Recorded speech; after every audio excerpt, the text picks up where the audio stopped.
Hey guys, welcome back to the Trademark Sports Podcast. Today we're going to have a look at just giving my opinions on some Rugby League news that's going around the world at the moment, and also reviewing the games from last week, and also previewing what I think is going to happen in this week's games. So let's get into it. First cap off the rank, Anthony Griffin. Wow.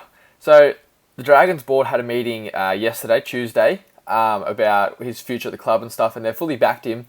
But it gets you thinking, like, should Anthony Griffin keep his job? So surprisingly, he has the worst record over 41 games out of any Dragons coach ever since the joint venture.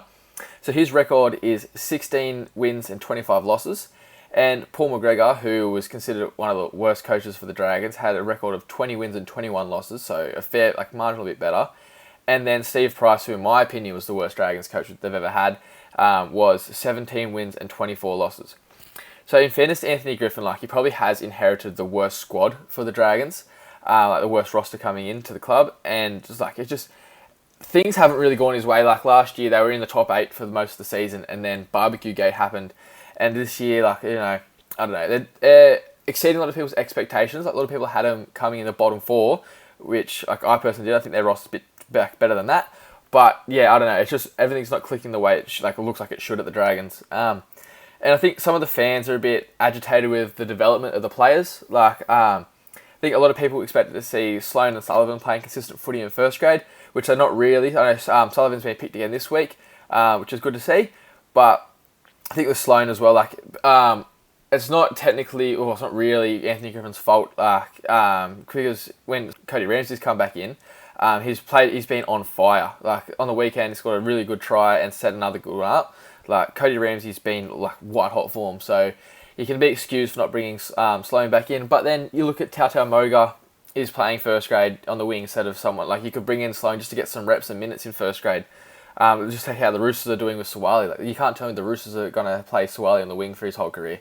But in saying that, Matt Fee and I has been playing some good footy. I'd love to see Maxi get a run though, instead of buy out in the centres. Cody Ramsey and Amon have all improved in playing consistent footy under Anthony Griffin. But the rumours are that the Dragons want Serraldo, and they apparently went for him when Griffin was first signed for the Dragons. He was their first point of call, but he said he wasn't ready for a head coaching role just yet. And he's apparently told his friends and family and whatnot that the Dragons role excites him due to the youngsters, and he's actually had a lot of these Penrith youngsters come through while he's been there, and worked well with them. So personally, if I was the Dragons, Griffin hasn't. I don't know, you have to wait to see how they're going towards the end of the year. They've got a tough couple of weeks coming up. But personally, I'd be bringing in Cameron Serraldo as soon as possible if I was the Dragons. So, next topic. Does Brad Fittler keep his job as New South Wales coach? I know it's crazy to think about because they've got such a good team, but they've won 3 out of the last 5 Origins, and this is in a period where New South Wales is meant to be dominating the Origin. Their team, on paper, is better than Queensland, even though Queensland have Munster and such. New South Wales team is elite. They should be pumping Queensland. And I don't know. It's interesting. His tactics and his abstract style of coaching, it might have worn off a little bit. I did see some people talking about that, and I don't know whether the players are buying in or what. I don't know what's going on. I think not picking Adokar was a bit of an L, but I don't know. I think you give him one more series and see how it goes. If he loses and he has a 3-3 record, then I think you have to look at some other options to bring in. Now onto a topic that I really, really want to discuss. Should Ruben Garrick be playing fullback permanently? Whether that's at Manly or another club, I really think he should. He's been in red-hot form since he's been playing there, since Turbo's been out. And he had another great game on the weekend against the Knights, where he had 233 metres. He had 7 tackle busts, which is ridiculous. 2 try assists, 2 line breaks, 2 line break assists, and importantly, 0 errors. I don't know. I don't see him leaving Manly to play fullback somewhere else. I think Manly gave him his shot at NRL, and I think he'll respect that and sign another contract with them. Whether that's to play fullback or the wing is yet to see. But I think they should play him at fullback and play Turbo rather, how he did during Origin, we saw in 2021 as that roaming centre role, just coming in off his centre and just roaming around the ruck, just picking off defences there. I think it'd be so many attacking options there for Manly. I think it'd be ridiculous not to. And how do you defend? How do you defend Tommy Turbo just playing off the cuff footy? You can't. You can't plan for Tommy Turbo just to see a gap, bang, go. Like, it's a bit ridiculous. I think they would get very, very close to winning a comp if they did that. But as well, the thing with Garrick, though, that he has to consider is he could get bigger money at another club playing fullback. Like, wingers make absolute crap compared to fullbacks, which is why you see a lot of these wingers rather, coming out and saying, oh yeah, I want to go to this club and play fullback. Adokar, for example, said he wanted to play fullback at the Doggies, bumped the price tag up a little bit. He hasn't touched fullback at the Dogs. And I don't think, it's just a lot of players don't work, where Garrick grew up playing in and around the ball in the halves and fullback and stuff, so he's already got that skill set, which is why I think he's been absolutely killing it. But it's something to consider for Ruben Garrick. I think it'd be a great pickup for another club like the Tigers or another struggling club like that to have Ruben Garrick there at fullback. But yeah, I think personally, Garrick to fullback would apparently be great. Also, have you seen how tight the race for the top 8 is? Like, it's genuinely ridiculous, the little amount of points that are separating some of these sides. Like, this could be the best run to the finals we have ever seen. Like, the landscape from 4th to 8th will look completely different in 6 weeks' time, and will look different week to week. So at the moment, we've got 3 clubs on 18 points in the Dragons, Raiders and Roosters. And then 2 points, these clubs are all 2 points off the top 8. So they're 2 points behind Manly, who are then 2 points behind the Rabbitohs, who are in 7th, who are then 2 points off 4th. So between Rabbits and the Storm, there's 2 points, and then between the Storm and the Dragons, so the Storm is 4th and the Dragons in 11th, there's only 6 points. There's 3 games to separate 4th and 11th. And a lot of these clubs, they play against each other over the next 6 weeks. It's going to be some unreal footy. But I tell you what, if I was a Para fan, I know you don't want to hear it, and I know you think, I'll bash Para, but I would be worried.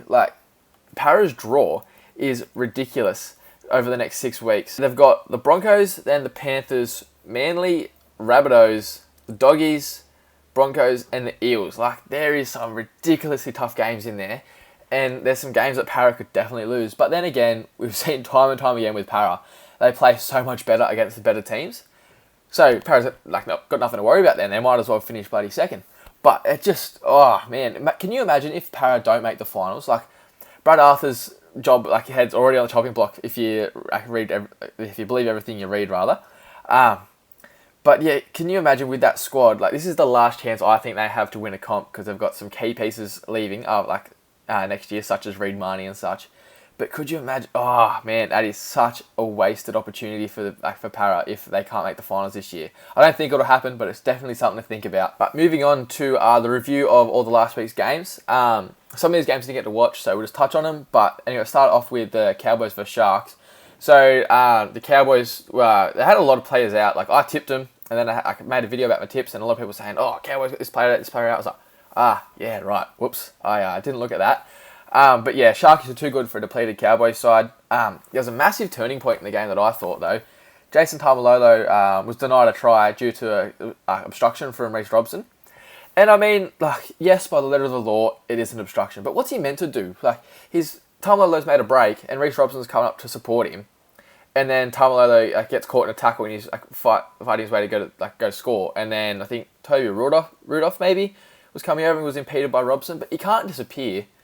What do you want him to do? Not be a support player? Because if Taumalolo looks to his left and gives it to him, then he scores. I don't understand. That's one of those ones where it's by the letter of the law, they have to give it a penalty. But I don't know. It just felt like a massive turning point in the game, because then the Sharkies went down and scored straight off the back of that, which I think then just took the gas out of the Cowboys, and that was game over. But yeah, Sharkies look good, man. Katoa out for the rest of the season, though. It's a massive shame. And if I was the Cowboys, I wouldn't be too worried. He still played pretty good and kept up with the Sharks team while you had a lot of players out. So good signs for the Cowboys. You still sitting at least equal second. So I mean, what's there to complain about if you're a Cowboys fan? Eels Warriors. So the Eels got the job done and win 2 in a row for the first time in a little while. But I tell you what, I'd be once again, I'm a bit worried for the Eels. They've let in late tries the last 2 games, and you can't be doing that against the good teams in the crucial games. Went through their draw just before, and against the teams like your Storms, and I know they're a bit depleted at the moment, but your Storms, your Panthers, even though even your Broncos that you got twice coming up, you can't be doing that. It's going to cost you, because those games are going to be tight, and if you switch off in this last 10-15 minutes, then you're going to lose games, and it's so crucial getting in the top 4 for the finals. and like, Eels really going to need it. Roosters, Dragons. Roosters, they looked back to their best, man. I was down in that game, and obviously as a Dragons supporter, it hurt watching how good the Roosters were playing. But man, like, I just clicking the 42 points the second half. I know the Dragons had that sin bin and then they looked gassed after it, but they were just on. Everything was clicking. Joey, Manu, Tedesco, they were all just playing unreal footy. But I got to give a shout out to Ben Hunt. He's backing up after a huge game of Origin where he's like had his redemption moment, like, and he would have absolutely got flogged on the PS2. Like, it would have been like the recovery would have been non-existent. Then come down and back up and put in that shift he did in that first half for the Dragons. He had a magic 5 minutes. He scored his try to either put him level or in front or even get him back in the game. And then he's kicked this 40-20 from 25 metres out. He nearly kicked a 20-20. Like stuff you 20-40. He's nearly kicked a 20-20. It was a ridiculously good kick. But I tell you, the turning point of this game was the Aaron Wood sin bin for sure. I think the Roosters ended up scoring 2 tries in that 10 minutes, and then they came back and Dragons were just so gassed from all that defence. But then the Lomax error was really, really costly too. Like, they made a break down the right-hand side. He does flick pass to absolutely no one. He just normal catch and pass me. Just pass it normally, then Tautau Moga's away, and then there's potential to cut back inside and then pick up someone to score or score later in the set. Instead, Roosters get the ball, and I think they either had a repeat set and scored, or they scored off that set. And it's just like, I love Zach Lomax. He's a great player, can make something out of nothing. He's got a lot of flair, but he just needs to learn how to better utilise that. I think a lot of teams, they've now started to read the flick pass.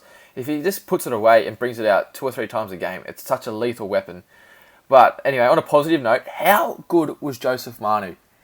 Like, surely, I know he's just re-signed for the Roosters, but surely a club throws a book at him to play either 5'8" or fullback. Like, I think, a lot of people as well have been saying over the last week, I think centre is his 3rd best position, which is crazy because he's one of the best centres in the comp. But when he plays 5'8" or fullback, he's just he's so good, man. When he's in and around the ball, a little bit surprised, I suppose, that he's playing out in the centres this week. But then Kiri's back, so I get it. But they looked the best to have all year with Manu playing 5'8". Why not give him another run, just to see how he goes and put maybe Walker back to the bench. They've been utilising 2 utilities all year anyway.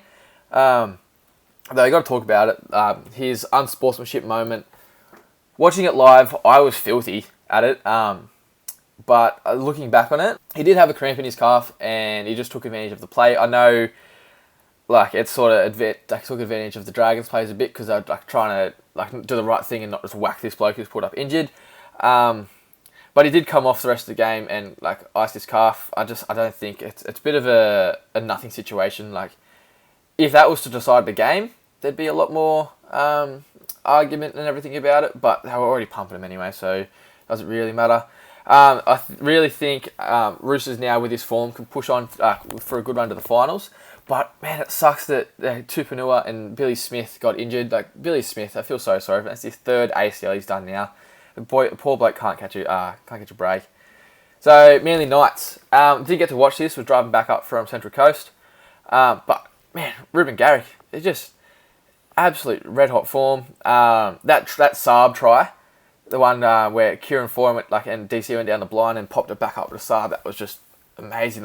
They look like a team in good touch. Everything's just starting to gel together. Without Tommy Turbo, it took them a little while, but now they've got their attack click and man, they look good. But yeah, and they got a really, really good run home, Manly, actually. They could genuinely end up putting pressure on the top 4 sides, which, if you had said that a month ago, you'd probably be laughed at. Titans Broncos. Also didn't get to watch this game. I was driving home. For the Broncos, this is the kind of game they need to be winning to be a top 4 side. It was a very close game, actually quite a good game. But yeah, this is the difference between the Broncos of old and the Broncos again. Broncos now, sorry. So, previously, Broncos getting a bit of an arm wrestle. They fade off towards the end. They end up getting beaten by 10, 20 points. Where this year, they're really sticking with the fight and just hung on. But, man, the poor old Titans, they cannot catch a break. They're going toe-to-toe with the top 8 side, and it's really good signs towards the back of the year. But they just keep catching loss after loss. And it's just so hard for them to keep up and keep their morale up. Tigers, Panthers. Panthers absolutely dominated the Tigers in the first half. I was surprised when I looked at the score and it was 12-10. The Tigers got lucky with that one, but man, the second half was such a tough watch. There was just so much drop ball and so many penalties, and just the Tigers should have been able to capitalise against a weakened and really worn out Panthers team. It's honestly kind of worrying for the Tigers fans that you couldn't beat that Panthers side. I know there's still a lot of quality across the park there. Dylan Edwards, Fisher Harris had a good game, Kikau as well, but yeah, Tigers fans. I feel so sorry for his, but Dewey was good at 5'8" again. Got a try.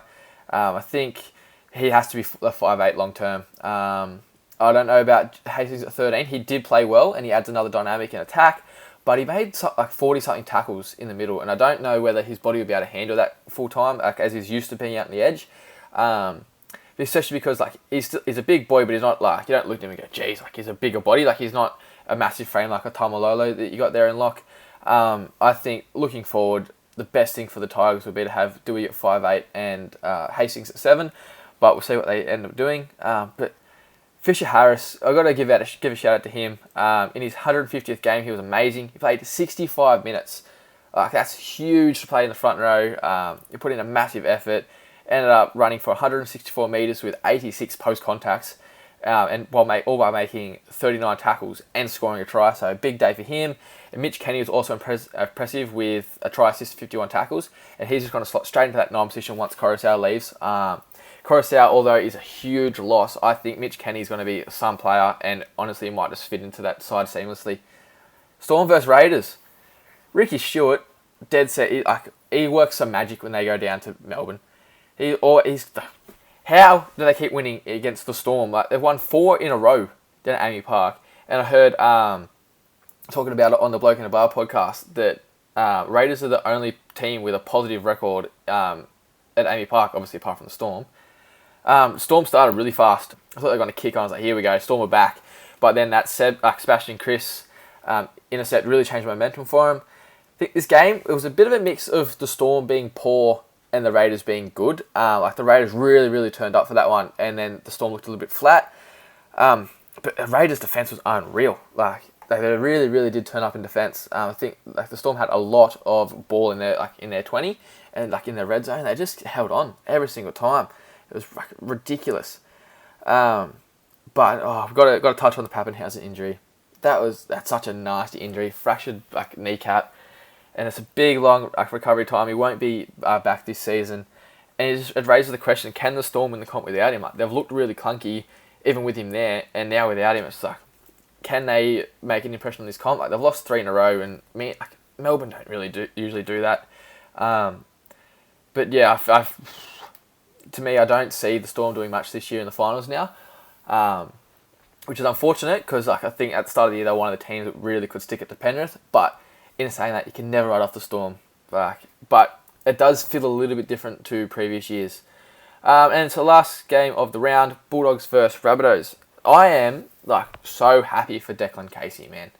He had an absolute horror debut. I think he made 3 or 4 errors and then got knocked out trying to tackle Andrew Fafita. But then he bounces back. Good try, assist, good try. Had a great game. So I'm really, really happy for him to get another opportunity so close to his poor debut and then showcase his talent. I could not be any happier for him. It was a pretty good game, a bit of back and forth. The Rabbits, the only question mark I have, the Dogs did play good and attacked well, but if you're conceding 28 points to the Dogs, a little bit of warning signs there. It might be a cause for concern running to the finals, but in saying that, win's a win, and they keep piling them up. They're still undefeated with Latrell back, and Alex Johnson.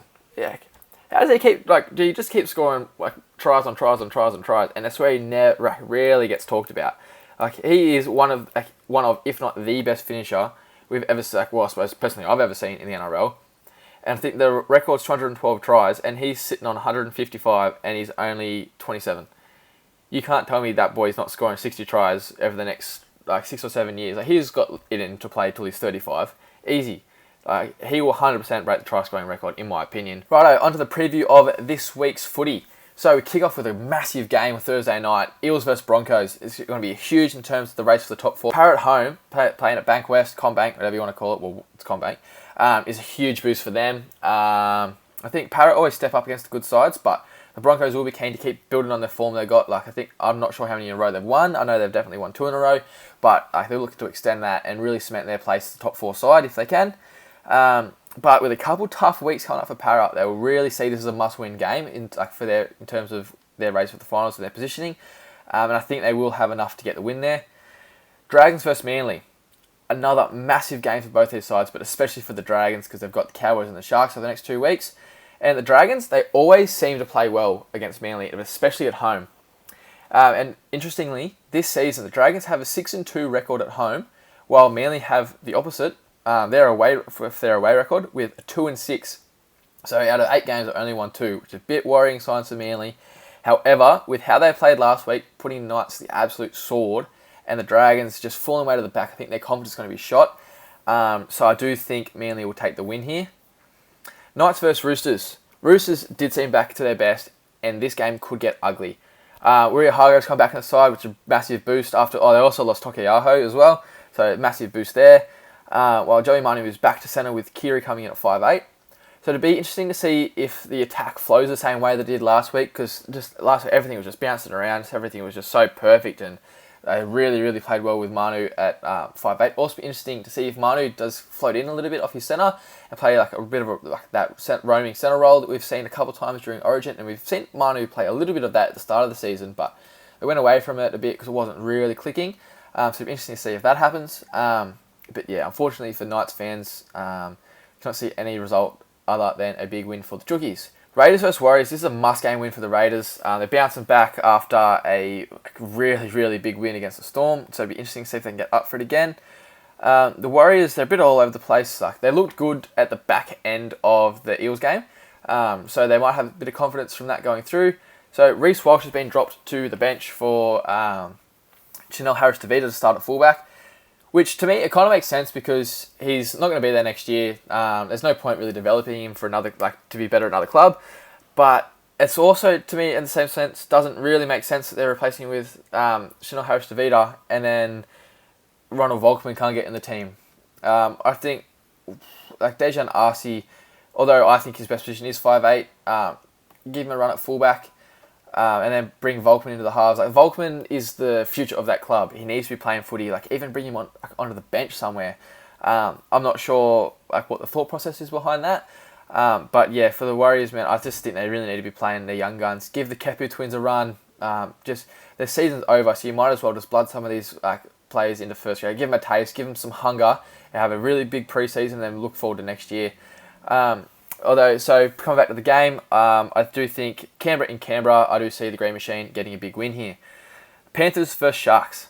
This is a really good round of footy, hey. This is probably the third big game. The Sharkies really, they need to get up for this one. Because they're trying to secure that top 4 spot. As I said, there's a big log jam in that middle portion of the table there. And then even still, the Storm are only 2 points off the Sharks, so there's a lot of room for movement there. So they really need to solidify a win. However, the Panthers' Origin stars will be rested and recharged, ready to go. They've had a week off after a big Origin period. I think they'll be hungry to get especially the last time they played, they had a big loss in the decider. So they're really, really hungry to taste some victory again. And they're playing at home. Panthers at home they're just scary. It's going to be an absolute cracker of a game, but I do see Panthers coming away with a win here. Rabbitohs versus Storm. Another good game for our Super Saturday, as they like to call it. It's a crucial game for the Rabbitohs to get the win, because if whoever wins out of Manly or Dragons will push up to them, especially if Manly win, which I think they will. The Rabbitohs are going to need to win to keep that little buffer between them. Latrell is key for the Rabbitohs. As I said, they haven't lost without him. And with Cameron Murray being rested, so Cameron Murray and Cook were rested. Well, Murray was out with HIA, but they both had a week off and they've had a bit of time to recover, get the body right. I really think the Rabbitohs will be up for this. But in saying that, Storm really going to be looking to this game to get themselves back on track and hit some form rolling into the finals. But they really have looked clunky of late, and without Pappenhausen, I'm not confident to tip the Storm. To be fair, I'm not confident to tip a winner either way here. It's going to be a great game, and it's going to be toe-to-toe, but I am going to tip an upset and lean towards the Bunnies for this one. Bulldogs versus Titans. Usually this game would have absolutely no hype around it at all, and I'd be saying, yep, cool, Titans, whatever. But now that Pangai Jr.'s come out and a few of the Dogs players have come out and said, we're going to go after Tino for what he did to Burton in Origin, it's like, I'm actually so excited to watch this game. Like, that first hit up that Tino takes, it's going to be interesting. It's I'm actually really keen to watch this game now. Should be some fireworks. But yeah, after sticking it to the Broncos last week, I think like it'll be a boost of confidence, but it also might take away from the Titans. They might think, oh, what's the point of putting all this effort in if we're still going to get the loss? But I think it's actually going to be a really good game because both teams played well last week, but I do think the Titans come away with a win. On the last game of the round, Cowboys versus Tigers. Sorry, Tigers fans, but I see he's getting absolutely whooped. A big effort against the Panthers last week. I think the energy just be zapped from the Tigers. They would have seen that as a really big opportunity to get off the bottom of the ladder. They just couldn't do it. The Cowboys have their Origin stars returning. It's just going to be recharged, ready to go. And it's up in Townsville. This could get really, really ugly, I think. So that's it for another week of the podcast. If you're watching this on YouTube, if you like and subscribe, or if you're on Spotify or Apple Podcasts, could you please give us a follow and give us a 5-star review? It really, really helps out us to grow the podcast, and I'm really excited about where we're going with this, so that would really help us out. Don't forget to follow the Instagram and TikTok at Trademark Sports. Thank you.